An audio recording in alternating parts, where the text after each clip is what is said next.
We live? We're live. Yeah, as far as I can tell.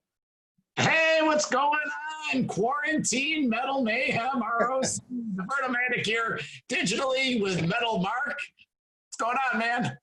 What's up, Vernomatic? How you doing, buddy? Good, good. It's a little bit of sunshine over my right shoulder, and yeah, I got some sunshine going too there, man. Pretty cool. So yeah, man. So we are like always. We always got to figure out our technology, which is always the hardest thing for us, seems like. And so we're trying this Zoom call tonight. I think we're recording it. We'll find out after. And we thought we would just check in because we haven't been able to do a show in a while. And, you know, everybody's kind of in this quarantine zone or quarantine, whatever you want to call it. And we just thought, hey, man, there's probably a lot of people that are frustrated, pent up, bored, whatever you want to call it. So maybe the heavy metal stuff can be a little bit of a relief, you know, just for now, at least. Definitely, definitely. So what's been going on in my world is operations professionally are pretty much to a standstill. I live up here in East Rochester. I share a flat with my 20-year-old son and my girlfriend, Lindsay. And everyone's healthy, everyone's safe, doing a lot of binge TV, doing a lot of walking, and trying to keep the waistline down through some, you know, keeping an eye on what's going into pie hole. But things are good. Mark, what's going on with your family? Yeah, same thing. So far, so good. We're all healthy and well. I guess that's number one priority, clearly, at a crazy time like this. These videos let me know that I need to lay off the snacking when you're around the home, or I guess you eat way more than I do when you're running around on the go, you know, jumping around between meetings and whatever else is going on. You know, so that, you know, that part's good. I mean, obviously there's a huge epidemic going on and you can never minimize that. And I know sometimes people are like, well, how can you even do things like talk about heavy metal and other stuff when there's real life stuff happening to people? On the flip side, sometimes you got to do it, right? Because it keeps you sane. And honestly, I find myself listening to CNN, and next thing you know, 2 hours go by, and you're like, "All right, I need to shut it off and go do some stuff for a while," because otherwise, you can just get consumed with it, you know. And that's why I know you and I have been talking. Like, we just got to get in the studio and do a show and just get our minds off this stuff and see what's going on out there. You know what I mean? No, enough about what's going on out in the real world. Let's talk about the metal world and what's going on. Yes. Hey, John, I just lost your audio for a second. Can you? No, I'm not talking. Can you hear me now? Yeah, you're good. Your audio was just coming in and out, so I don't know if you're muffling the phone, the mic or something. No, okay, you're good. Got you up to speed. You're clear. You're clear. All right. Well, what I got going on over here to past time, I've been doing a book called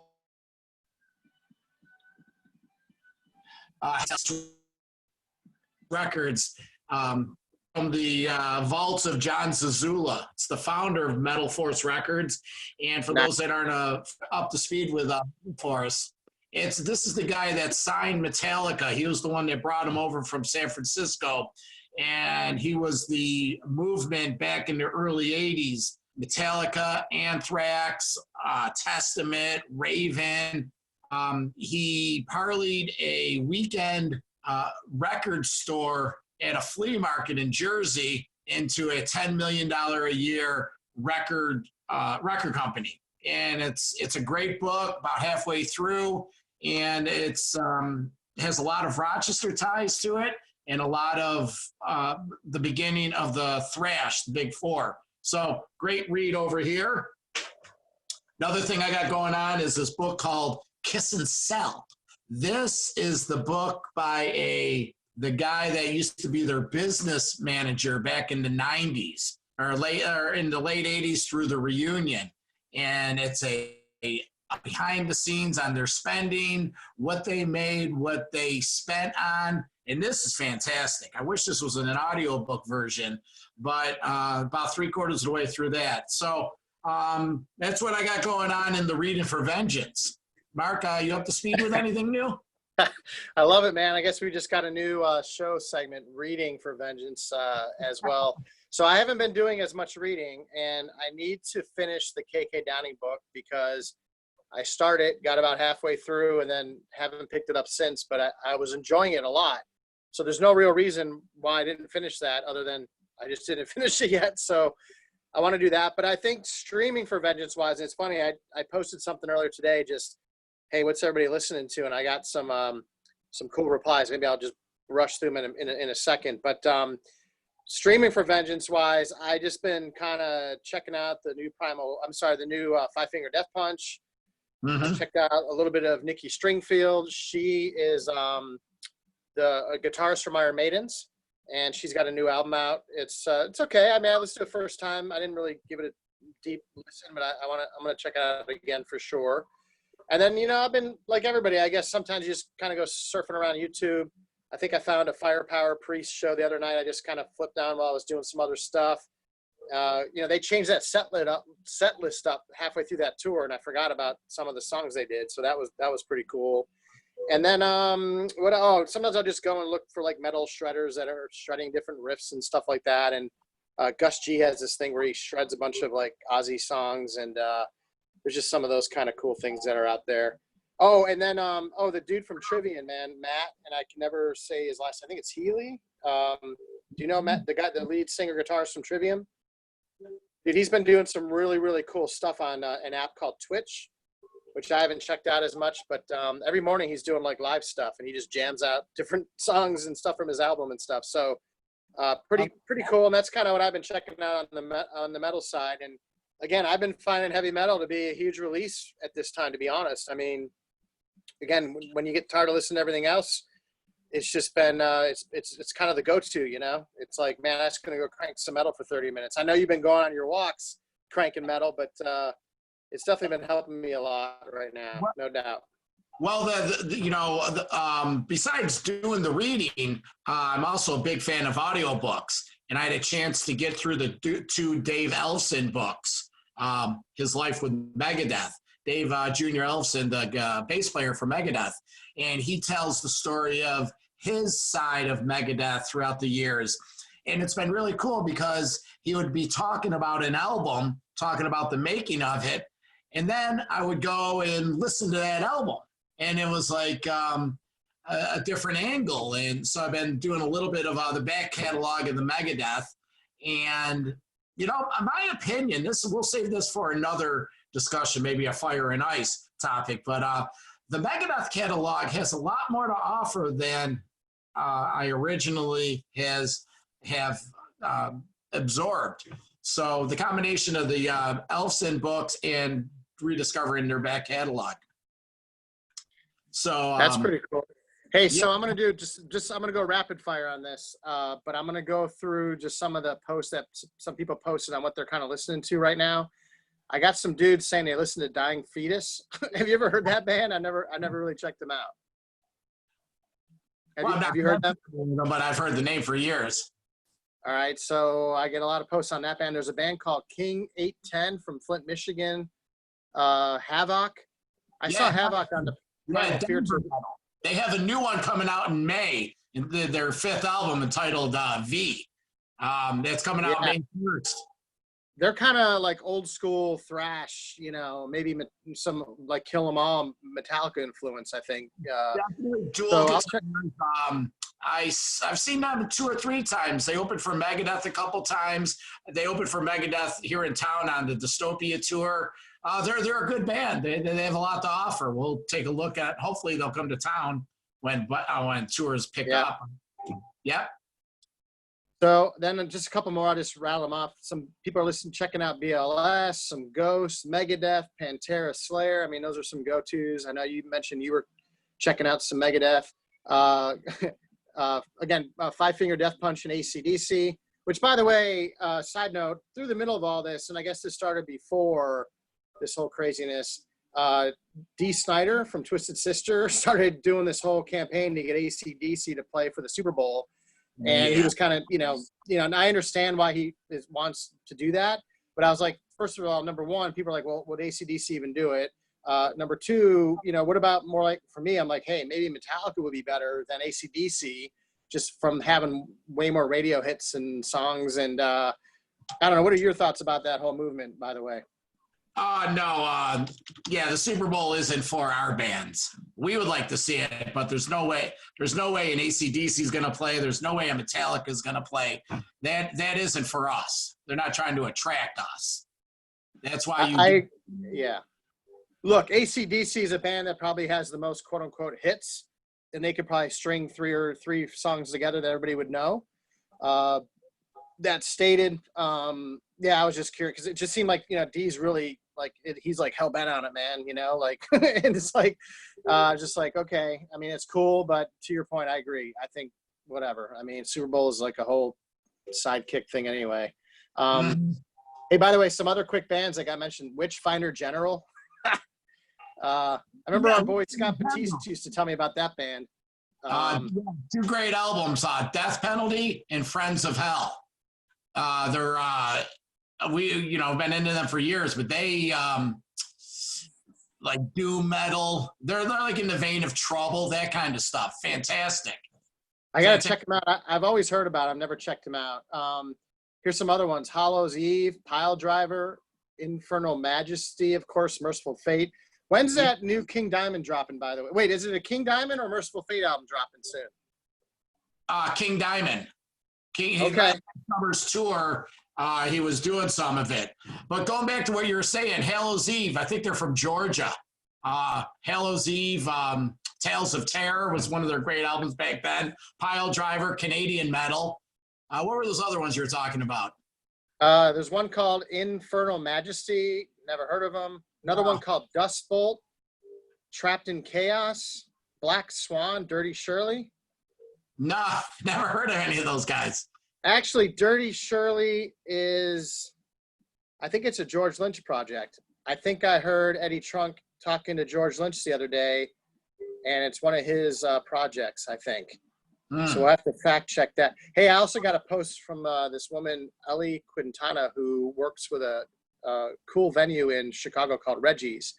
She books bands there, and I was trying to bring a band there one time in the past. Yeah, dude. So hey, that's cool. I mean, we'll try to get some more interaction on the social media front so we can weave it into the show content as we go here. I was going to ask you also. By the way, I need my hairdresser, man. I'm not digging my vibe right now at all. Hey, look, man, we were all looking forward to some shows and tours this summer.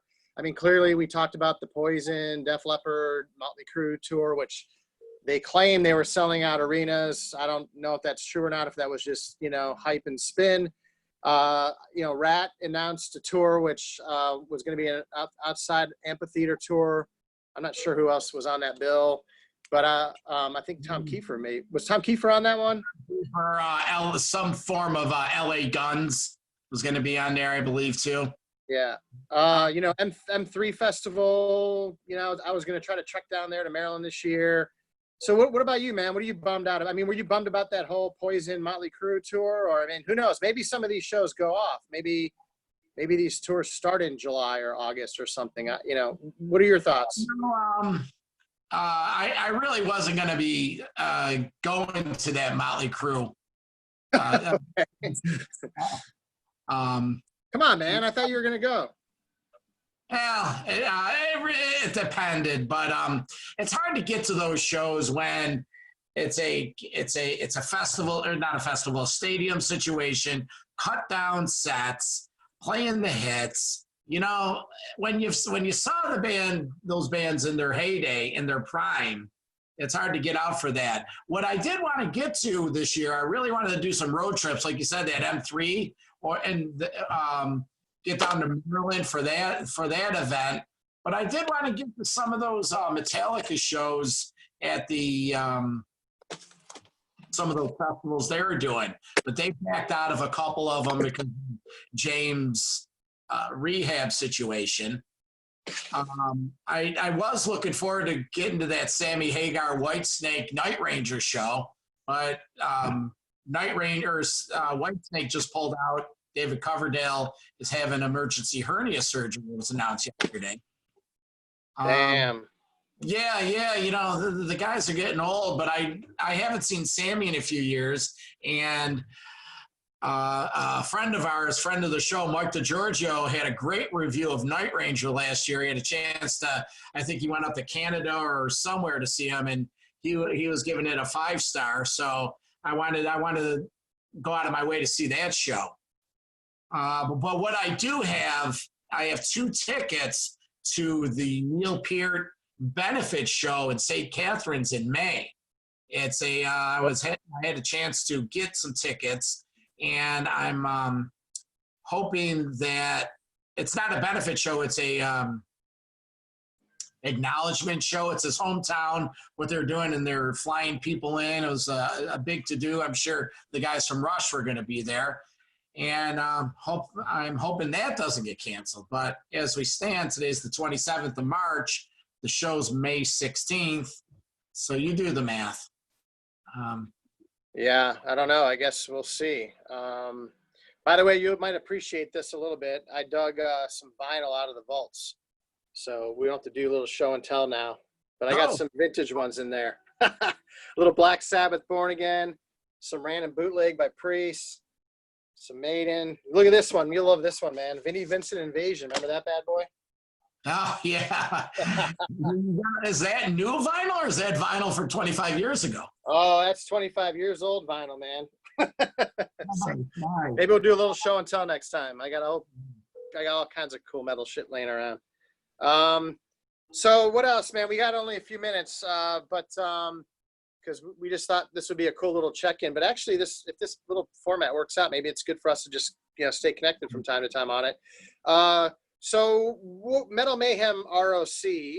What do you think? What kind of updates do you want to share there? I mean, look, we're anxious to get kind of into the studio. We want to record some stuff to keep people occupied, including ourselves. Maybe do some live shows. What are your thoughts on what we're going to try to do there? Well, first and foremost, again, this is really a labor of love for Mark and I, as we're both lead lives. And sometimes the technology and the planning get in the way of actually getting to this point where we could sit here and talk metal.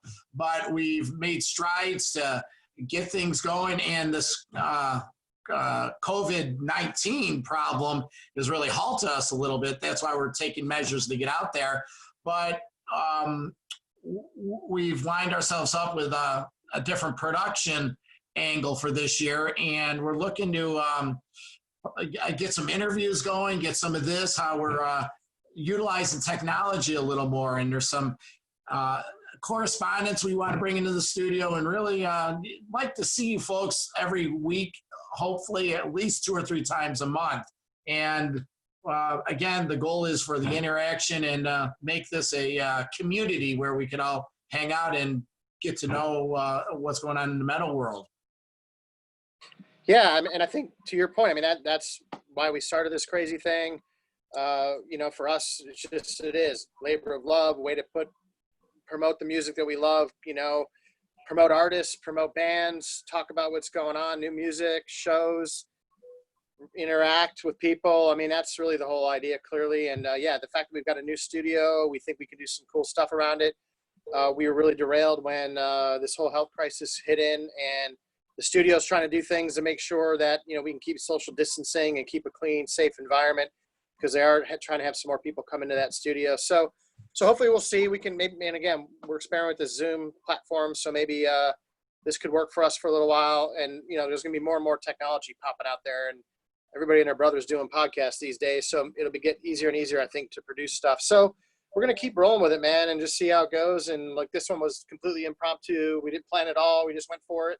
And hopefully we can get more interaction like we've always been talking about. And that's why good social media, it's interesting in a weird way. We're all kind of heading this way, right? Virtual, social media, all this stuff. And maybe right now we're glad we have it, Mm-hmm. All right. What else? Parting thoughts before we wrap it up for tonight? Some people in the metal world feeling a little ill. I mentioned David Coverdale, but Will Carroll of Death Angel, he's down for the count a little bit. And as the calendar keeps moving and we're all getting older, and the cancellation of these shows, it makes you stop and think, what's going to happen on the back end of this? Well, is this going to be a slap in the face and a wake-up call for Live Nation and to lower these ticket prices and make it where people can get out and see more shows rather than making a choice of which show you're going to go to and this and that? It's going to be real interesting. And I really don't see the landscape of live music happening that much this summer. Unfortunately, Well, it's interesting because I spend a lot of time in the sports business industry as well, and sports and entertainment are always completely linked together. And the sports world's going through the same thing, right? I mean, sports world depends on live stadiums, live arenas, live games, and as much as, and again, even when back to the music industry, everybody's doing these on-air virtual concerts and things. And I've always said it, even when everybody's talking about, high definition television and all that crazy stuff, nothing still replaces being in the live venue, being side by side with 10,000, 5,000 other fans, whatever the number is, even in small clubs where you're in there with 400 or 500 people, and the energy and the smells and the everything that goes with it, right? The full, the feeling the drums pounding through you and the guitars, blazing, like, yeah, you can't, and as much as I think the audio probably part needs to get better for all this streaming, and is it cool to see live shows from Metallica in their basement? Of course. I mean, of course it's cool. But yeah, I think it's going to change, man, with everything from sanitation to, I guess we're going to see how this is going to be. Now look, maybe they find a vaccine, a cure, then everybody's back to normal. But I do think it's going to force the industry to change. And look, it was already getting rough for bands before all this craziness, right? I mean, attendance being down lower, venues not, wanting to pay what they used to pay. Those things were all becoming more challenging anyway. So now this just is an added layer, I guess. So we're going to have to be more creative and figure it out. But I still think there's always going to be a need for this music. So, and again, sounds like this reinforced that. My take on it, and I've listened to different podcasts, social podcasts. You take, and Mark, you may be able to comment on this. You take the sports world, okay? NBA, NHL shut down. Baseball's delayed. Football's on the horizon, but they're not going to be able to do their OTAs. The point of what I'm trying to make is, does it get to the point where now NBA and baseball and hockey, do they need to play 8 months? Does the NBA shorten their season? Do they make it a December, Christmas time and utilize those summer months? Instead of ending in middle of June, they go through August 1st. Does hockey cut down their season a little bit where you start siding on quality over quantity? Is there too much? The football just started a new CBA and they're trying to add games. Now the big hot topic is it right for the NFL to be doing their draft? Well, on a social aspect, why not? The sports world is at a standstill. Maybe people need a diversion from what's going on here. So what's your thoughts, Mark? I know it's not metal, but it's I hear you. I think it's very similar. I think the sports world is going to morph and change and have to figure things out. No different than the live music and entertainment world. And again, that goes into wrestling and anything where you're gathering large masses of people. And I guess street festival is the same. But yeah, I think sports are going to have to figure out, are they going to do condensed seasons, shortened seasons? Do they ultimately need to play as many games as they play? Look, Major League Baseball players were already complaining that the season was too long and there were too many games. So does everybody re-examine that whole thing? So I don't know. I mean, look, some seasons, like me personally, I think Major League Soccer seasons is too long. I mean, it ended in pretty much December this year and it rebooted in March. I mean, you have two month, in between off season. That's pretty short. So, I guess time will tell, and I guess we'll see. And but hey, man, I appreciate you getting on today. And even if this was a quick little impromptu thing, it was better than zero. And I thought, hey, refreshing for me to at least talk some metal. Definitely. So, yeah, like Mark said, we're going to try getting out here a little more often. We're going to iron out the technology here, and we'll keep in touch.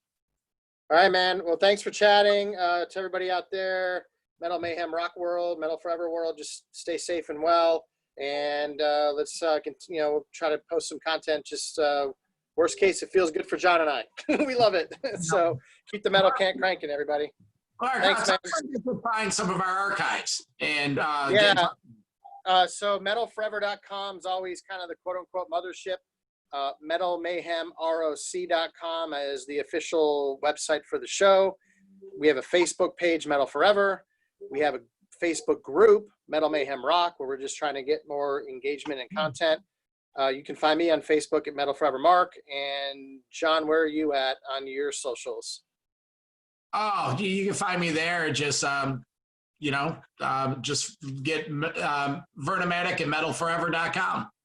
Yep, and we have a Twitter handle too. It's just, well, mine is Metal Forever 4, the number 4. So Metal Forever number 4 on Twitter. So yeah, man, we'll keep posting social stuff in between. Stay safe and well, everyone.